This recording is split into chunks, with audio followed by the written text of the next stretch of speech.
मुज़ाकरात तो इमरान खान साहब कहते हैं करने चाहिए, बड़ी अच्छी बात है, लेकिन हुकूमत ये बताए कि उसके बाद इख्तियारात हैं, क्या वो इमरान खान साहब की मुलाकात भी करवा सकते हैं मुज़ाकराती टीम से? तो वो नहीं करवा सकते, उनके पास तो इख्तियारात ही नहीं है। जब उनके पास इख्तियारात नहीं है तो मुज़ाकरात क्या करवाएंगे? इसीलिए इमरान खान साहब कहते हैं जिनके पास इख्तियार है मुज़ाकरात उनसे करो, बात उनसे करो। जैसे डोनाल्ड ट्रंप ने फील्ड मार्शल को बुलाया, उनसे बात की, उन्हें पता था बाकी सारे अर्दली है, इस आदमी के पास इख्तियार है, इसको बुला लो, बात करते हैं इससे। इसी तरह इमरान खान भी यही कहता है कि भाई जिस आदमी के पास इख्तियार है, जिसके पास सारा कंट्रोल है, उसको बुलाओ, बिठाओ, उसके साथ बात करो कि भाई क्या करना है, अब मुल्क को कैसे आगे लेकर चलना है। बेड़ा गर्क हो गया हर चीज का, और बेड़ा गर्क कैसे हुआ है मैं आपको बाद में बताता हूं। ये लफ्ज आप याद रखिएगा कि बेड़ा गर्क हो गया, मैंने आपसे कहा। आगे आप ये देखें कि तहरीक-ए-इंसाफ तहरीक चलाने के लिए जो आपको ग्राउंड पे चीजें चाहिए होती है वो सारी मुकम्मल है। इस वक्त बदतरीन महंगाई है, खौफनाक बजट हुकूमत ने पेश किया है IMF का दिया हुआ, जिसने लोगों की कमर तोड़ दी है। अमीर आदमी के लिए आसानियां पैदा की जा रही हैं, गरीब आदमी जिनकी तादाद बहुत ज्यादा है उनके लिए मुश्किलात पैदा की जा रही हैं। पाकिस्तान तकरीबन आधे पाकिस्तानी इस वक्त गुर्बत की लकीर से नीचे चले गए हैं। किसान मुकम्मल तौर पर तबाह हो चुका है, बेरोजगारी अपने उरूज पे है, 6% वाली बेरोजगारी 22% पे पहुंच गई है। मईशत तबाही के दहाने पर खड़ी है, बल्कि तबाह हो चुकी है। बैड गवर्नेंस पाकिस्तान में अपनी जगह पे है। हुकूमत की मकबूलियत इतनी जमीन बोस हो गई है कि अब ये लैट्रिनों के ऊपर और हर चीज के ऊपर अपना नाम लिखवाते हैं, अपनी शक्ल छपवाते हैं। अपोजिशन जो है वो इस वक्त मकबूल है। इमरान खान साहब की मकबूलियत का तोती बोलता है। ये फौज ने सर्वे करवाया अली अमीन के मुताबिक, उसमें इमरान खान साहब की मकबूलियत 88% आई है। अब बस एक मोमेंटम बनाने की जरूरत है। ये सारे लोग छिड़े हुए हैं, बहुत परेशान हैं, बहुत इस हुकूमत से खाइफ हैं। इन लोगों के अंदर एक मोमेंटम बनाने की जरूरत है तहरीक का, और फिर ये तहरीक खड़ी हो जाएगी। और इस दफा तहरीक ऐसी नहीं है कि सबने जाना है इस्लामाबाद की तरफ। आप सारे इस्लामाबाद की तरफ जाते हैं, रस्ते में 50,000 पुलिस वाले इस्तेमाल होते हैं तो वो रोक लेते हैं। अब अपने अपने शहरों में, अपने अपने इलाकों में, अपनी अपनी जगहों पे अगर मुल्क को बंद किया जाएगा तो बड़ी मुसीबत बन जाएगी इस हुकूमत के लिए। अब नादरीन, इमरान खान साहब जेल के अंदर बंद है, कैद तन्हाई में, और मुलाकातें बंद की हुई है बिल्कुल ही। लगभग 70 दिन हो गए। एक आधी मुलाकात उनकी बहन से करवाई गई थी। अगर आप नवंबर से गिन लें, 4 नवंबर से लेकर अब तक मुलाकातें हो नहीं रही इमरान खान साहब की, और कोई स्ट्रेटजी भी नहीं आ रही। इमरान खान ना पाकिस्तान तहरीक-ए-इंसाफ का 99% ही आप ये समझ लें, क्योंकि हिकमत अमली इमरान खान साहब ही बनाते हैं, वही बैठते हैं, वही तहरीक पैदा करते हैं। वो इस उम्र में भी इमरान खान साहब जो है वो सबको इकट्ठा करके रखते हैं। मुझे अच्छी तरह याद है कि इमरान खान साहब एक एक दिन में 2-2 मीटिंग्स करते थे बयानिए के हवाले से। वो 2-2 मीटिंग्स करते थे कि हमारी लड़ाई बहुत बड़ी है, नैरेटिव बनाना पड़ेगा, बात करनी पड़ेगी, ये वाले इशू पे क्या करना है, इस पे क्या करना है। बार बार अपने साथियों से मुशावरत करते थे, बार बार हिकमत अमली बनाते थे। और इमरान खान साहब बहुत मुतहर्रिक रखते थे पूरे सिस्टम को, पूरी पार्टी को। क्योंकि देखिए, पाकिस्तान तहरीक-ए-इंसाफ हालत जंग में है पिछले 3-4 साल से। एस्टेब्लिशमेंट ने उनके लिए जंग के दरवाजे खोले हुए, मारो इनको, तबाह बर्बाद कर दो, ये कर रही है एस्टेब्लिशमेंट। तो मिलिट्री एस्टेब्लिशमेंट तो जंग के अंदर उतरी हुई है, बयानिए की एक जंग में। तो इमरान खान साहब जब तक बाहर थे वो रोजाना की बुनियाद के ऊपर बयानियां बनाते थे, या जब तक उन्हें जेल के अंदर से मौका मिलता रहा वो जेल के अंदर से गाइड करते रहे। लेकिन जब से इमरान खान को कैद तन्हाई में डाला गया, अब मुझे एक बयानिया बताइए पाकिस्तान तहरीक-ए-इंसाफ ने बनाया, सवाए एक जुमला है सोहेल आफरीदी का कि हर चौक डी चौक। इसके अलावा आप बताएं कौन सा बयानिया। सोहेल आफरीदी बतौर एक वजीर आला अपने तौर पर भाग दौड़ कर रहे हैं, और वो मोबिलाइजेशन कर रहे हैं, चैनलाइजेशन नहीं हो रही। मोबिलाइज करना और चैनलाइज करना 2 अलग अलग चीजें हैं। जो लोग समझते हैं उन्हें आइडिया हो गया है कि वो सिर्फ एक तहरीक चलाने के लिए लोगों को मोबिलाइज कर रहे हैं, विजुअल्स बन रहे हैं, वो अपनी जिम्मेदारी पूरी कर रहे हैं। लेकिन ग्राउंड के ऊपर स्ट्रीट मूवमेंट के लिए जो लोगों को चैनलाइज करना है, जो लोगों को जोड़ना है, वो काम नहीं हो रहा। मैं सीरियस आपको बता रहा हूं। इमरान खान साहब ने इख्तियारात दिए सलमान अकरम राजा साहब को, वो पॉलिटिकल कमेटी की तरह कौन से फैसले, जहां रोजाना की बुनियाद पे बयानिया आता था, वहां पे आपको कई कई हफ्ते आपको बयानिया ही कोई नहीं आता। आपको पता ही नहीं चलता पाकिस्तान तहरीक-ए-इंसाफ है किधर, और इनका स्टेटमेंट क्या आएगा, या इनका मौक़िफ़ क्या है किसी चीज के ऊपर। आप ढूंढते रहते हैं टेलीफोन करके इधर उधर कि जनाब इस चीज पे मौक़िफ़ दे, और कोई मौक़िफ़ देने के लिए भी तैयार नहीं होता। ये हालात हो गए। अब बयानिए की इस लड़ाई के अंदर इमरान खान साहब कैद तन्हाई में, वो तो अब लड़ नहीं सकते, उनको तो बिल्कुल ओझल कर दिए। तो जिन लोगों को इमरान खान साहब ने लड़ने की ड्यूटी दी है वो किधर है? बार बार इमरान खान साहब ने कहा कि इस्लामाबाद हाई कोर्ट जाएं, इस्लामाबाद हाई कोर्ट जाएं, बार बार उन्होंने कहा। लेकिन पाकिस्तान तहरीक-ए-इंसाफ के लोग जाते ही नहीं। जाते हैं तो चंद लोग चले जाते हैं। 350 की तादाद है आपकी, 300 से ज्यादा हैं आप। MNAs, MPAs, सेनेटर्स 350 है। ये सिर्फ वो है जो अरकान असेंबली है।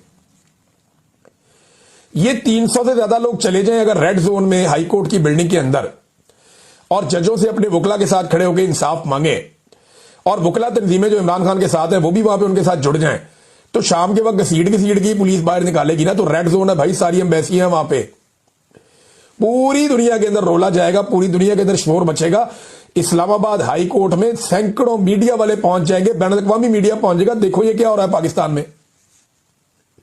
अगले दिन सुबह फिर नहा धो के फिर आ जाए आप वहां पे, क्या होगा? गिरफ्तार कर लेंगे ज्यादा, बेशुमार लोग गिरफ्तार हुए। वो लोग भी गिरफ्तार हुए जिन्होंने वोट नहीं लिए, जो असेंबलियों में नहीं पहुंचे, जिन्हें मुराद नहीं मिली, वो भी गिरफ्तार हुए, और उन्हें मिलनी भी नहीं है। जिन लोगों को इस लड़ाई में कुछ नहीं मिलना, वो गिरफ्तारियां दे रहे हैं, कुर्बानियां दे रहे हैं, और जो इस लड़ाई के बेनिफिशियरी है, लीडर बने फिरते हैं, वो कुर्बानी देने से भाग रहे हैं। एक बड़े रहनुमा ने यह कहा, जनाब मैं गिरफ्तार हो गया तो मेरा बहुत बड़ा माली नुकसान हो जाएगा। कई वकील इसलिए जजेस को जाकर चैलेंज नहीं करते, अदालतों के अंदर सख्त रवैया नहीं अपनाते, उन्हें पता है उनके अपने प्राइवेट केसेस है करोड़ों रुपए के, वो कहते जी हमारा नुकसान हो जाएगा अगर हमने अदलिया से बिगाड़ दी तो इमरान खान साहब के लिए किसी किस्म की कोई हिकमत अमली नहीं है, ये बिल्कुल क्लियर है। आसिम मुनीर साहब इमरान खान साहब को नहीं छोड़ेंगे, लिखे आप कोरे कागज के ऊपर। जब तक आसिम मुनीर के पास ताकत रहेगी, जब तक इख्तियार, जब तक आप जकड़ नहीं लेंगे ना इस निजाम को, जब तक के पाकिस्तान तहरीक इंसाफ मुजामत का फैसला नहीं करेगी, जब तक के अवामी मुजामत का सामना इस निजाम को नहीं करना पड़ेगा, जब तक ये नहीं पकड़े जाएंगे, तब तक ये इमरान खान को नहीं छोड़ेंगे। सवाल ही पैदा नहीं होता। और उनके लिए इससे ज्यादा कंफर्टेबल पोजीशन क्या होगी कि पाकिस्तान तहरीक इंसाफ 2-2 हफ्ते बयानियां ही नहीं देती, सकून.com। तो ये जनाब ऐसा लगता है कि सारे सकून से बैठ गए हैं। मैं कोई फतवा जारी नहीं कर रहा, मैं इसके हक में भी नहीं हूं कि इसको ये कहूं, इसको ये कहूं, इसको ये कहूं, तूने ये क्यों नहीं किया। मुझे बुरा लगता है लोग एक दूसरे की तस्वीरें बिगाड़ते हैं, उनके बारे में मीम्स बनाते हैं, तुम कंप्रोमाइज्ड हो, तुम फौज के साथ मिल गए, लोग ये करते हैं।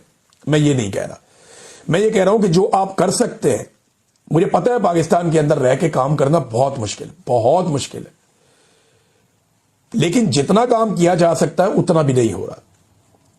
पॉलिटिकल पार्टी के बाद इतना इख्तियार तो होता है कि वो आपस में मिलकर बैठे। आपके साथ एस्टेब्लिशमेंट ने एक जंग छेड़ी हुई है, आपका वॉर रूम किधर है जहां बैठ के आप स्ट्रेटेजी बनाते हैं।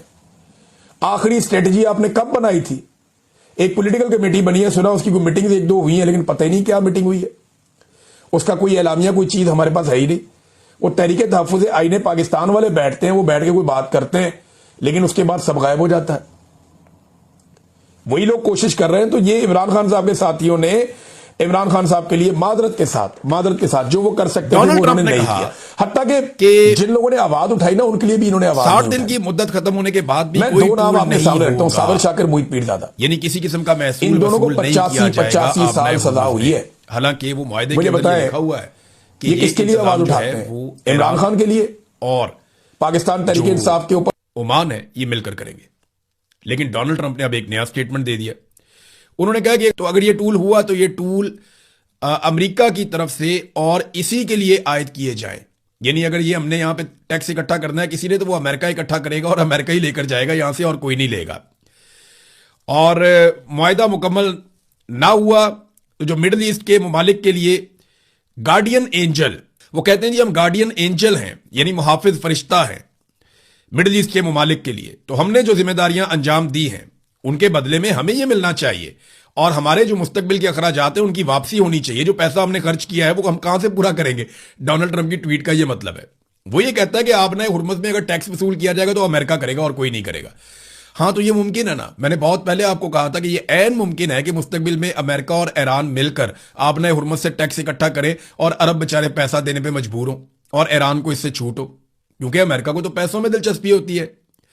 अमेरिका की दिलचस्पी तो डॉलर्स कमाने में है, वो तो पैसा कमाना चाहता है। ट्रंप एक कारोबारी आदमी है, वो ये नहीं देखेगा कि अरबों के साथ, और अरबों को मना भी लेगा, अरबों के बाद दूसरा रास्ता भी कोई नहीं है। यहां इस पूरे खित्ते में उसके खिलाफ आवाज उठाने वाला भी कोई नहीं है। सिर्फ चाइना को तकलीफ होगी तो चाइना अपना कोई ना कोई रास्ता निकाल लेगा, वो अरबों से कोई रियायत ले लेगा या अपने आप को बचा लेगा, क्योंकि चाइना की तवज्जो जो है वो सिर्फ कारोबार करने की तरफ है, बाकी चीजों पर वो ज्यादा तवज्जो देते नहीं है। नाज़रीन, इसराइल के अंदर ना बहुत गुस्सा है। गुस्सा इस बात के ऊपर है कि अमेरिका ने ये जो मुआहदा किया ये क्यों किया। उन्हें लगता था कि अभी मजीद जंग होनी चाहिए और अटैक होना चाहिए बार बार ईरान के ऊपर, और ईरान में जो मकासद उन्होंने हासिल करने थे वो मकासद हासिल नहीं हुए। अब अलग अलग किस्म के बयानात इसराइल में सियासतदानों की तरफ से आते हैं, सहाफियों की तरफ से आते हैं। इसराइली मीडिया जो है वो बाज़ वक़्त आग उगल रहा होता है डोनाल्ड ट्रंप और उनकी पॉलिसियों के खिलाफ। तो इसराइली सहाफी ने कहा कि अमेरिका को एक और 9/11 की जरूरत है। ये एक इसराइली सहाफी है, ये चैनल 12 के ऊपर काम करते हैं। इनका नाम है जी बेनी सब्ती, बड़ा अजीब सा नाम है, बेनी सब्ती इनका नाम है जी। i24 के लिए भी ये काम करते हैं। वो ये कहते हैं जनाब कि इस वक्त एक 9/11 या पर्ल हार्बर की जरूरत है। इस वक्त अमेरिका में एक 9/11 जैसे वो हो गया था, एक बहुत खौफनाक इंसिडेंट हुआ था, बहुत सारे हजारों लोग अमेरिका में मारे गए थे। उसके बाद अफगानिस्तान पे अमेरिका ने पूरी एक जंग की थी, और उससे पहले एक पर्ल हार्बर हुआ था, उसके नतीजे में दुनिया में बहुत तबाही हुई थी। तो वो ये कहते हैं कि अमेरिका में ये होना चाहिए ताकि उसे एहसास हो कि इसराइल उसका सच्चा दोस्त है। उन्होंने सोचे समझे बगैर जो है, हमसे मुशावरत किए बगैर ये जो मुआहदा कर दिया, वो अब उसके ऊपर यूं बात कर रहे हैं। तो ये मुकम्मल तौर पर पागलपन और ज़हनी दिवालियापन है। खुदा अमरीकियों पर रहम करे, इस किस्म की बात की है। यानी अब तो वो ये कह रहे हैं कि अमेरिका में कोई बहुत बड़ा सानिया या हादसा हो जाए, और इस बात का खदशा है क्योंकि जो लोग वॉर देखना चाहते हैं ना, या जंग करवाना चाहते हैं, बहुत बड़ी बड़ी हथियारों की कंपनियां इन्वॉल्व होती हैं। वो ये चाहते हैं कि बहुत सारा पैसा उनके पास आए। पैसा तभी आएगा जब जंग लगेगी। जंग लगेगी तो हथियारों की जरूरत पड़ेगी, बारूद की जरूरत पड़ेगी, बहुत सारे मिसाइल चाहिए होंगे, बहुत सारे हथियार चाहिए होंगे, तैयारे चाहिए होंगे। फिर डिमांड बहुत ज्यादा बढ़ेगी, जितने ज्यादा मुल्क इन्वॉल्व होंगे उतना ज्यादा असला चाहिए होगा। तो अगर अमेरिका में आप सोचिए एक लम्हे के लिए, जो इसराइली सहाफी कह रहे हैं कि अगर वहां पे एक दहशतगर्दी का बड़ा वाकया हो जाता है तो फिर क्या होगा। उसका इल्जाम तो किसी पे भी दिया जा सकता है। पिछली मरतबा इल्जाम लगा दिया गया था अफगानिस्तान के ऊपर, हालांकि बाद में जो तहकीकात हुई उनमें पता चला कि अफगानिस्तान का उसमें कोई इतना बड़ा किरदार नहीं था, लेकिन इल्जाम अफगानिस्तान के ऊपर लगा और अफगानिस्तान में एक ऐसी जंग छेड़ दी गई जो 20 साल खत्म ही नहीं हुई। तो अमेरिकन को जंग में धकेलने के लिए एक करंट का झटका या एक बड़ा इंसिडेंट दहशतगर्दी का, जो अल्लाह करे ना हो, लेकिन अगर हो गया तो उसके नताइज क्या होंगे।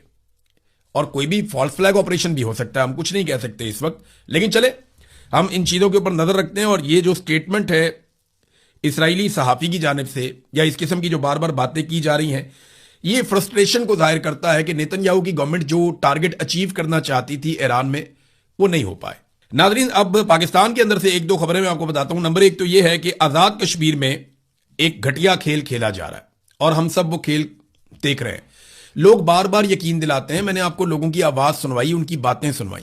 वो कहते हैं ना हम पाकिस्तान के खिलाफ हैं, ना रियासत पाकिस्तान के खिलाफ हमारी जिद्दोजहद है, ना हम किसी इदारे से लड़ना चाहते हैं, हम पाकिस्तान से प्यार करते हैं। मसला सिर्फ यह है कि हम अपने बुनियादी हुकूक के लिए आवाज उठा रहे हैं कि हमें हमारे सियासी, आईनी, कानूनी और जो बुनियादी हुकूक हैं वो हमें फराम किए जाएं। अब हम हुकूक के लिए आवाज उठाते हैं, हमें शरपसंद और गद्दार कहा जाता है। ना हम शरपसंद हैं, ना हम गद्दार हैं। वो बार बार ये बात कर रहे हैं कि हम पाकिस्तान के खिलाफ नहीं हैं, हम तो पाकिस्तान से प्यार करते हैं, पाकिस्तान हमारा भाई है। कश्मीरी बार बार ये कह रहे हैं, लेकिन उन्हें दीवार के साथ लगाया जा रहा है। अब पॉलिटिकल पार्टीज बैठ गई, नून लीग, पीपल्स पार्टी और मुस्लिम कॉन्फ्रेंस। उन्होंने कहा जी इनको ना छोड़ा जाए, शरपसंदों को ये कर दें, वो कर दें। एक आधे बंदे का जो गलत स्टेटमेंट है उसको जवाब बना के आप पूरे कश्मीर को गद्दार कैसे कह सकते हैं।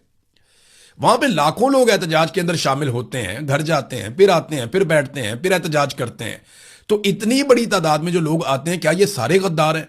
क्या ये सारे पाकिस्तान के दुश्मन हैं? ये ऐसा नहीं हो सकता। अब सफेद दीवार के सामने बैठा के लोगों से पार्टी छुड़वाने का काम भी शुरू कर दिया गया, वो जिसे हम इगवा बराए बयान कहते थे। अभी एक बंदे का बयान आया, हो सकता है इसने खुद दिया हो, लेकिन राजा अमजद अली खान है, इसके अलावा और भी बंदों के मैंने देखे हैं। सफेद दीवार है पीछे, जैसे माजी में होती थी पीटीआई के टाइम पे, सफेद दीवार है पीछे, बंदा बैठा हुआ और स्टेटमेंट दे रहा है, चेहरे पे घबराहट है। वो कह रहा है जी मेरा इससे कोई ताल्लुक नहीं है। यही पीटीआई के साथ हुआ जी, मेरा पीटीआई से कोई ताल्लुक नहीं है। बाद में यही जो है वो तहरीक लब्बैक के साथ भी हुआ जी, मेरा तहरीक लब्बैक से कोई ताल्लुक नहीं है। और अब यही काम जो है वो ज्वाइंट अवामी एक्शन कमेटी के साथ भी हो रहा है जी, मेरा उसके साथ कोई ताल्लुक नहीं है। तो ये इस तरह अब कब तक लोगों से वफादारियां छुड़वाएंगे या उनके साथ जोर जबरदस्ती करेंगे? अब जिसके साथ भी करेंगे उसके दिल के अंदर एक गिरा लग जाएगी, फिर जब उसे मौका मिलेगा वो आपके खिलाफ हो जाएगा। कैसे एक पूरी नस्ल को या लोगों के एक बहुत बड़े गिरोह को या लोगों की एक बहुत बड़ी तादाद को या अक्सरियत को आप वफादारों से गद्दारों में तब्दील कर देते हैं। ये इसकी क्लासिक एग्जाम्पल है। कश्मीर के मामले को जितना मिस हैंडल आज किया जा रहा है ना, ये तारीख की किताबें बताएंगी कि कितनी बड़ी गलती की एस्टेब्लिशमेंट ने जो आज के दिनों में ये कर रहे हैं। आप पूरी नस्ल के दिल में नफरत पैदा कर रहे हैं।